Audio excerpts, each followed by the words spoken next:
Please like, subscribe and share করুন আপনাদের channel.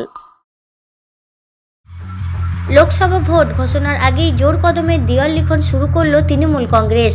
পূর্ব বর্ধমান জেলার মঙ্গলকোট বিধানসভার স্বর্গগ্রাম অঞ্চলের পুইনি গ্রামে দেওয়াল লিখনে হাত লাগালেন অঞ্চল সভাপতি দেশবন্ধু পাল ও তৃণমূল নেতা বংশধর প্রামাণিক। লক্ষ্মী ভাণ্ডার প্রকল্পের প্রচার সহ শুভেন্দু অধিকারীকে দেওয়াল লিখনের মাধ্যমে তিরস্কার করে তৃণমূল নেতৃত্বরা। পাশাপাশি সমগ্র গ্রামে তৃণমূল কংগ্রেসের ফ্ল্যাগ ফেস্টুনে ছিয়ে দেওয়া হয়। এখনও পর্যন্ত বোলপুর লোকসভার প্রার্থী ঘোষণা করেনি তৃণমূল কংগ্রেস। তার আগেই মঙ্গলকোট বিধানসভার 18টি অঞ্চলে জোর কদমে দেওয়াল লেখা চালাচ্ছে অঞ্চল নেতৃত্বরা।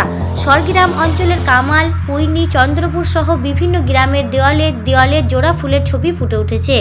তৃণমূল নেতা বংশধর প্রামাণিক জানান, আগামী লোকসভা ভোটে বোলপুর লোকসভার অন্তর্গত মঙ্গলকোট বিধানসভা আগের থেকেও বেশি ভোটে জিতবে। কেন্দ্র সরকার 100 দিনের টাকা আটকে দিলেও রাজ্য সরকার শুধুমাত্র 100 দিনের টাকা দিয়েই থেমে থাকেনি, আবাস যোজনা ঘরও করে দেবে।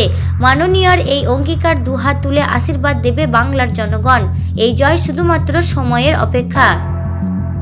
আমরা ঝড়গ্রাম অঞ্চলে পুইনি গ্রামে কালকে শিবরাত্রি, তো আমাদের মাননীয় মুখ্যমন্ত্রী মমতা বন্দ্যোপাধ্যায়ের অনুপ্রেরণায় মাননীয় আমাদের মঙ্গলকোটের বিধায়ক অপূর্ব চৌধুরীর নির্দেশে আমরা দেয়াল লিখন পর্ব শুরু করেছি।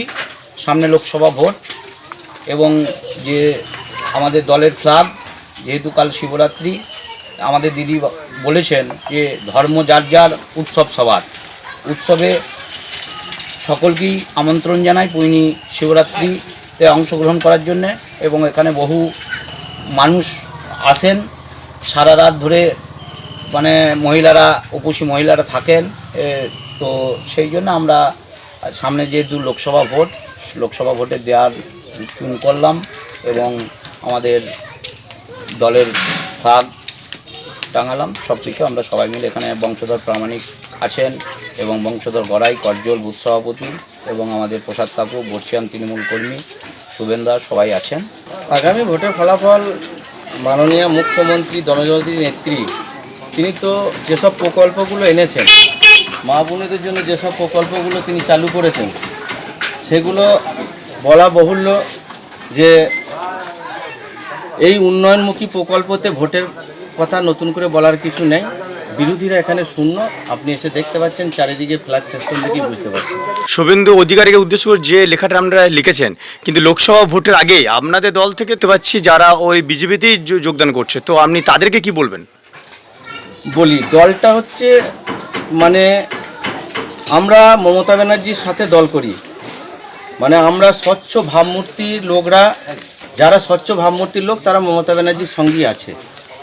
এরপর ভেঙে বলার আর কিছু থাকে না। স্বচ্ছ ভাবমূর্তির লোক যারা, তারা মমতা বন্দ্যোপাধ্যায়ের সঙ্গেই আছে। মানে তাহলে এখন যারা বিজেপিতে যোগদান করছেন তাহলে তারা সবাই কি চোর? কারণ হচ্ছে যে তাপস রায়কে ইডি